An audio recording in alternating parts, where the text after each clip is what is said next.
Welcome back to the morning show here on Arise News. The entire nation of Nigeria is still holding her breath in anticipation of President Muhammadu Buhari's ministerial list.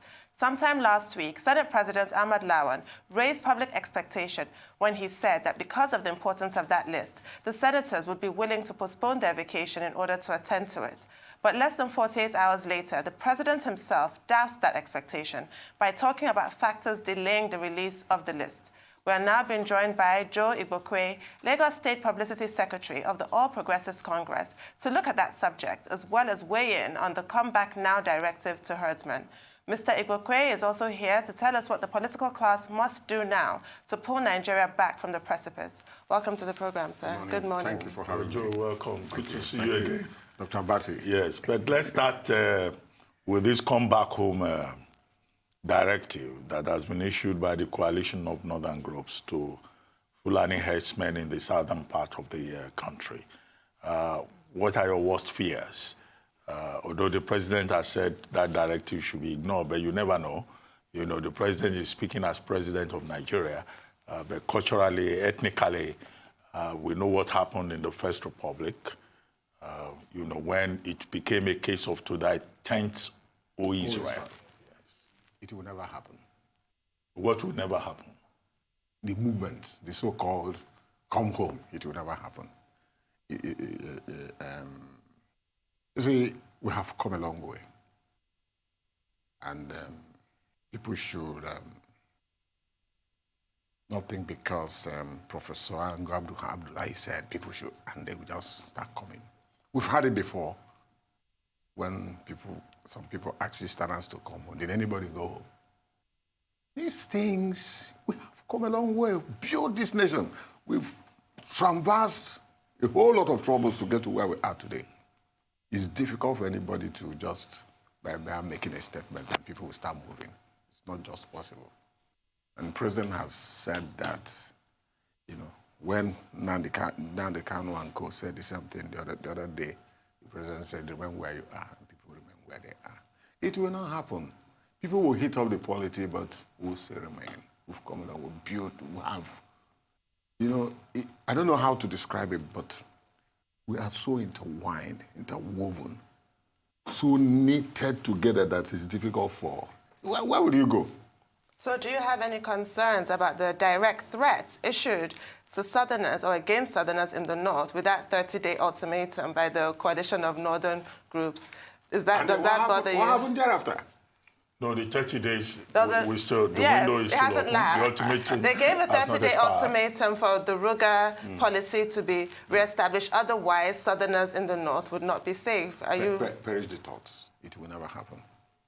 This is Nigeria. Is this positive thinking on your part, sir, or do you have any? No, because we have seen it all. We cannot get worse than what we had in the 70s. What happened in the 70s, I mean, in the 60s, during the Civil War, was a mistake, a pure mistake. Well, that could have been avoided. Your opinion seems to be different from that of, you know, some elder statesmen who say that what is going on in the country is, you know, a terrible prescription for chaos, for anarchy. Now, in the papers today, there is a report that Ohaneze Ndigbo and some state governments in the Southeast have taken a decision that land should not be sold to any outsider, more or less. Let me put it like that. And that there must even be a limit to the size of land that is alienated or sold, you know, to anybody, to any interested party, because they do not want a situation whereby some northerners will come and set up a Ruga colony through the back door. And we have had some leaders saying, look, the threat of Nigeria disintegrating or a return to civil war is so evident.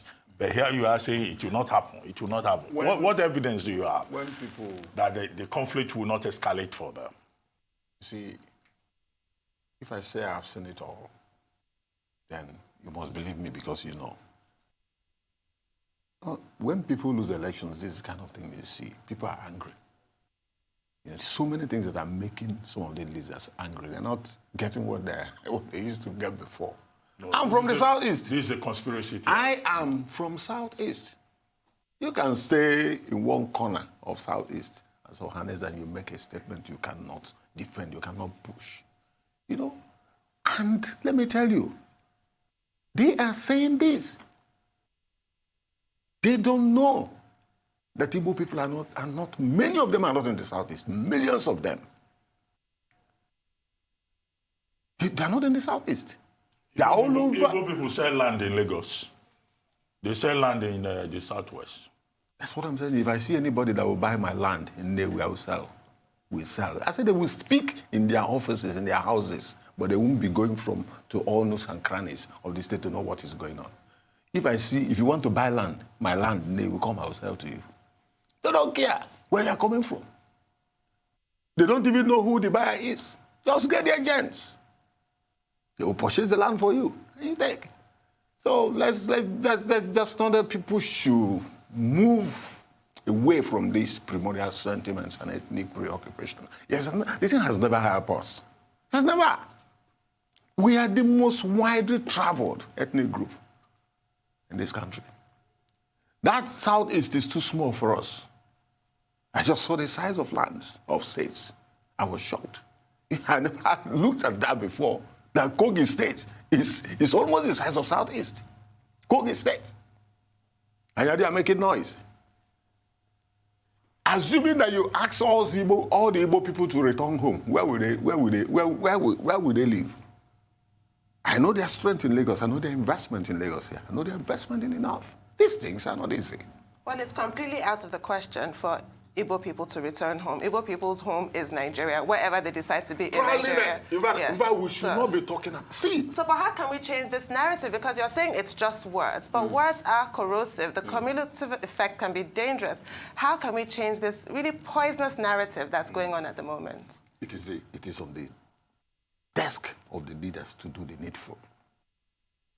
It is kind of thing that played out in Rwanda, when some other people began to call other people cockroaches and all that. And before we knew it, close to 1 million people were slaughtered. Today, nobody talks about I'm a Tutsi or Hutu. In Rwanda, everybody is a Rwandan. The thing was removed, teared away from their constitution that you dare not mention. In fact, if you do that, you go to jail. You no longer fill the form, Joy Igbokwe, Igbo, from Anambra State, religion. No, just Joy Igbokwe, Nigerian. I am proudly Nigerian. I am a product of that diversity. Since I left university in 1985, I've been in Lagos. All my children were born here. We don't know any other place. I have stayed more years in Lagos. In fact, I go to Newi when I have something to do during Christmas, or we have burial to do, or we have something that I go to Newi. My place is Lagos. I don't know any other place. If anybody is saying, no, that is his own cup of tea. See, doctor, we need to build this nation. There are certain things we need to enshrine in our constitution. All this, I'm from here, from this, I'm from there, I'm from here, I'm just... No. Igbo nation, Ijon nation, Ishekiri nation. These are the things that you see. Small hamlets. They call themselves nations. No, we have to go away from this. No, they are not hamlets. I mean, the whole point is that... No, the whole point is that, many Nigerians question the amalgamation of 1914. They question the basis of the Union. Diversity they question should the be role our of strength. the British. Not division. Diversity should be our strength. That's why I say I'm a product of diversity. But in the letter, the latest letter that former President Obasanjo wrote to current President Muhammadu Buhari, he said that our diversity was not being properly managed. Go and trace the history. He is part of the problem. He is part of the people. No, leaders pointing that at me. put Who us... is part of the problem? Former President Obasanjo, he is part of the problem. Okay. Because when they lose elections, they don't go home. These are the people who divide the nation to remain in power, to remain relevant. Obama said it. These are the people in America. These are the people that divide the nation to remain in power. They bring all sorts of things. They don't even look back to see how they ruled. Do you understand? So the bulk of this problem should be in the hands of leaders who understand what it takes to build a nation. Sacrifices. No, I think it's... And then you don't open your mouth to say things that will divide. You build. No, I think it's unfair to dismiss President Obasanjo just like that. There are persons who are not in power or who are not looking for relevance who have made similar comments. Professor Wole Soyinka is not looking for relevance. He's not looking for power. Chief Ayo Adebanjo is not looking for relevance. Okay? So there are others. Chief Emeka Anyaoku is not looking for relevance. And all of these statesmen, have agreed or have said more or less the same things about the failure of the Buhari government to manage the security situation in Nigeria. Do you think it is right for the president to say that, all these critics of his administration are unpatriotic? And do you agree with me, Yeti Yala, that Obasanjo should be arrested and dealt with? People should be allowed to vent their anger and say all sorts of things. No, they should not, Have they been arrested? No, just address it. No, but let me go back to what you said about Obasanjo was a former head of state. You cannot just dismiss him. But we know some of these antics, Sometimes people get angry. Sometimes they say what they know. We know him very well. What do you know about But let me tell you, this insecurity we talk about,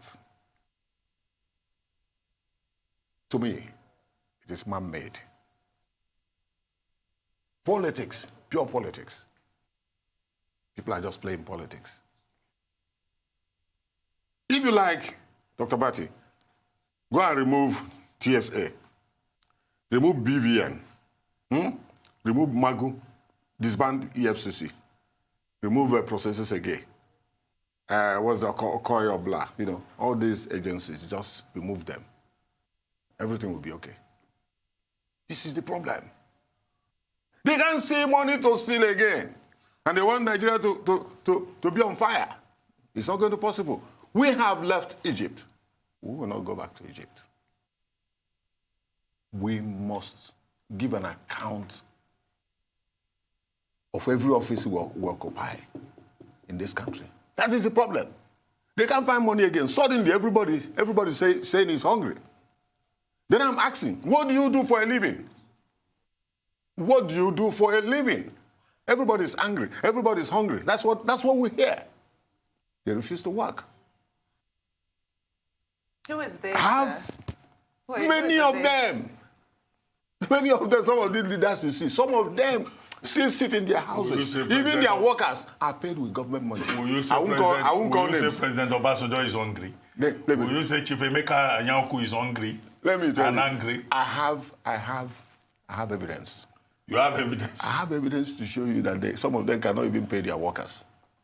Some of them have been living on federal government money. Beware of defamation. Let me tell you. Some of them cannot pay. Bear University, they can't pay their teachers. They can't pay. I'm telling you what I know. We've come a long way. For defamation. I'm waiting. Be careful. I'm waiting. I'm waiting. Some of them are hungry. Millions. They take millions to their houses every year. They're not seeing that kind of money again. If you look at them, you know that they're very angry. Very angry. The loopholes closed. TSA is the problem. Remove Buhari now. Remove all these people that go back to business as usual. Then you will not see some of these things. Some of these things are being sponsored. Well, I guess that the issue is far more serious. Some of these things are being sponsored. I'm telling you. Because you recall, during the Jonathan administration, your party, seeking power, desperate for power, kept putting the blame on the Jonathan administration. You didn't talk about this kind of conspiracy then. You didn't talk about, the conflict in the country then being politically motivated. Now, all of a sudden, it's convenient. The APC is in power. They're getting back. And you as a spokesperson, you are talking about conspiracy. You are talking about politics. No. What kind of intellectual framework do you guys have in your party? But we'll take a short break, and then we'll come back to you. Stay tuned.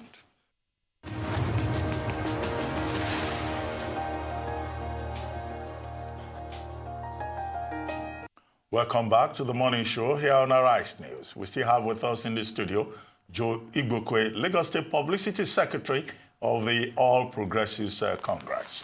Now, before we took that short break, I don't want this to become a battle of spokespersons. I was accusing you of making excuses for the President Buhari administration. Excuses you didn't make, conspiracy theories you didn't come up with conveniently when President Jonathan was president of Nigeria. Oh, well, please don't compare apples and oranges, you know. The two different You want things. to start a battle here this morning. There was no government. Fight There was no government. program. There was no government in 16 years of PDP. We started real governance. Dr. Abati? We started real governance I think you won when the battle. Buhari came in 2015. It was a marketplace of, you know, whatever everybody in Nigeria is. It was a big scramble, you know, to get whatever you want to get. Nigerians from the will system. agree with you based on I can see the APC's anything. performance. I can see anything concrete on ground in terms of development in the past in 1999 to 2015. No, that is not I true. can see anything. You know, there are things, there are small things, but I can say they are concrete. You see, what Okay, tell us this about man, the big things the APC has done. what this man has done in 4 years. You can feel it, you can see it. I It's can what they see have it. done. Maybe I You should see, remove my glasses move away from so that I Lagos. can see properly. Reuben, you've been moving around Lagos and Abuja. You've not traversed this country. If not, you see, when I was writing my first book in 1995, I met Dr. Mrs. Abiola, your auntie. And he said, those of us who stay in Lagos and Badagry don't understand this country. You need to move. Go to other parts of the country and see what is going on. I'm from Southeast. And I tell you, what I did not see in 16 years, I saw in less than 3 years. Developments. The second Niger bridge they used to deceive us. We will always talk about it. For 16 years, they didn't do anything. They were taking all the money, and no job was done. That is not true. That's not factual. You go there now, you see things physically. Let me tell you, before you build a bridge like that, you need to take the point, check about the point of entry, point of ingress, and point of egress. You need to, there must be a roundabout. If you are descending to Onitsha, you must have secured the property, buy all the property, secure the land. Nothing was done. Everybody was talking about the bridge. But what is going to happen after the bridge, you know, in Asaba, before you ascend the bridge, and in Onitsha, nobody talked about it. Asaba own is easy because it was not a built-up area. But Onitsha is a built-up area. Nobody talked about the connecting roads. It was when Fashola came in that they redesigned. They went and they got those lands and redesigned. You are an engineer. You know, of course, that an engineering project is in stages. From design to environmental impact assessment to actual implementation. I don't want to teach you your job. But let's stay with this issue of the management of security issues by the Buhari administration. Everybody should be part of the security situation that we're talking about. Myself, yourself, everybody. The Fulani herdsmen issue has become a recurring decimal. And before I came here, I looked at the size of the North. And I said, I imagine what the borders could be, that you may have up to about 2,000, 1,000, roads, small roads, leading to Nigeria from other countries, in Africa, very close to us.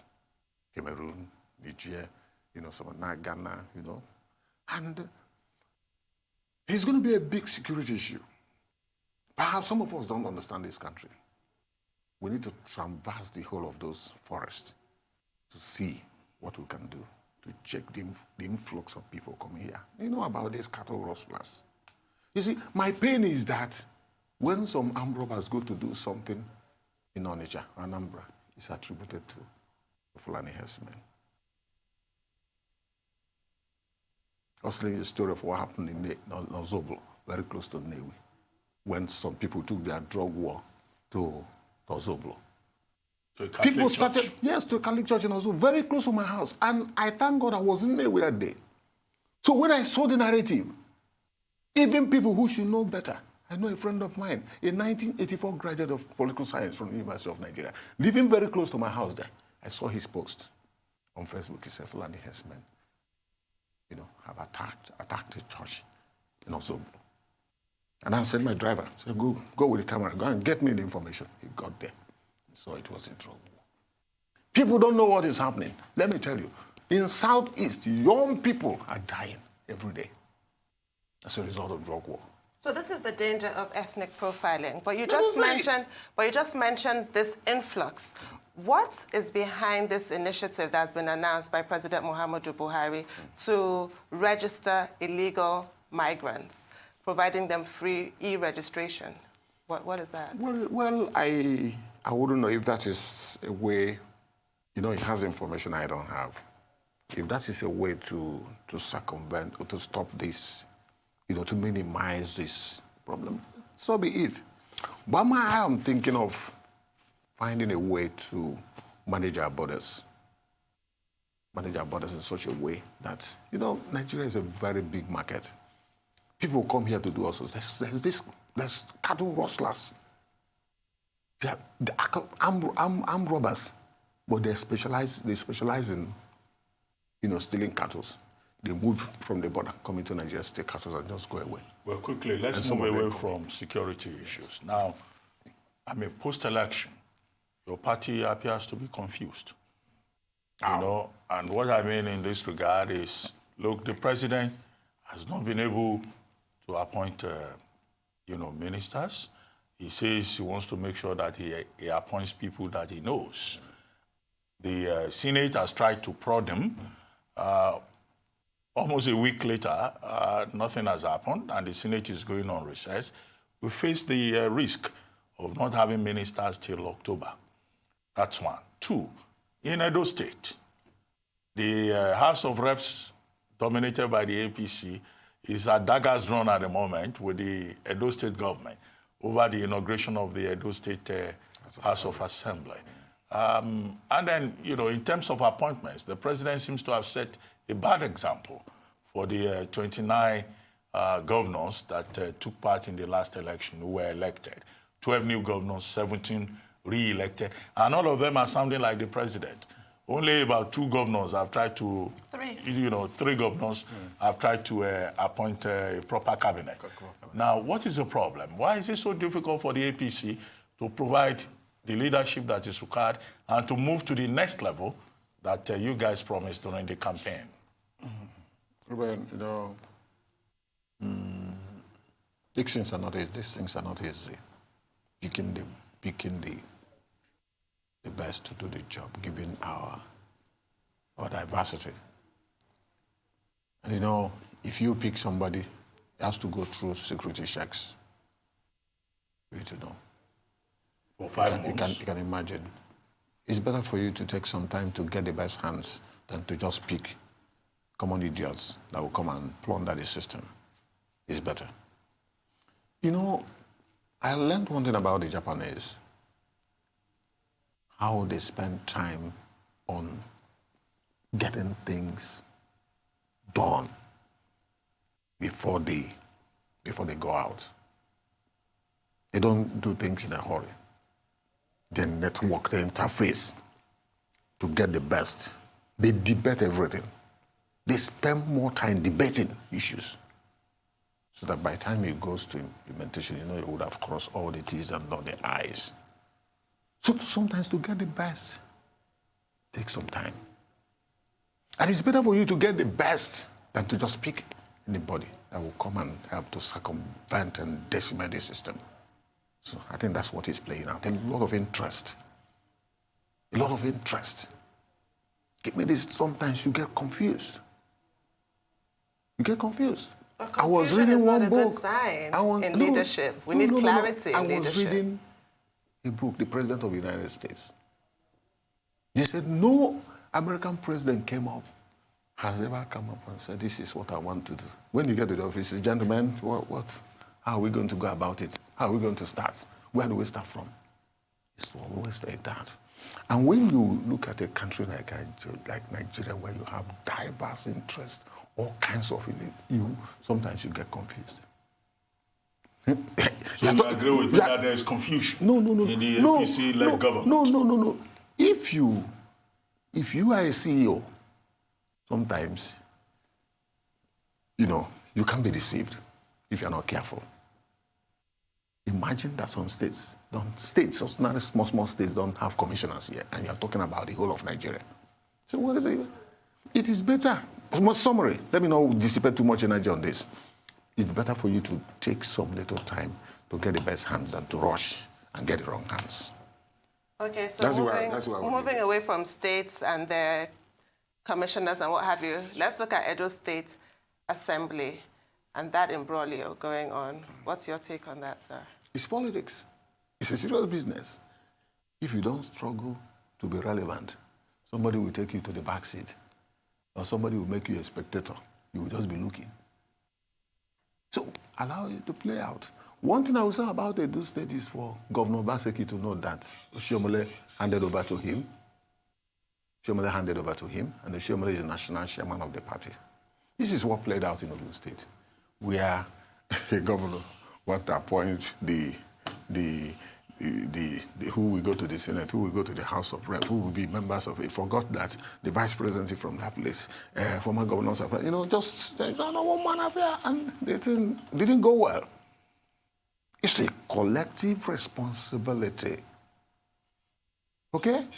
So if you just go to the office and say, it's just like somebody coming to Lagos and say that Achiwanju is nobody. I'm going to do this. Yorubas will say, did I get it? Let me just leave it that way. So it's a symbiotic relationship. So respect you're saying your that leader. In Edo State, you know, you have said more or less that Adams Oshiomhole should not be behind the ignored. crisis. No. I'm saying that he should not be ignored. It's the governor versus the national chairman. Well, thank you very much. That is it. Thank you, sir. Thank you very much.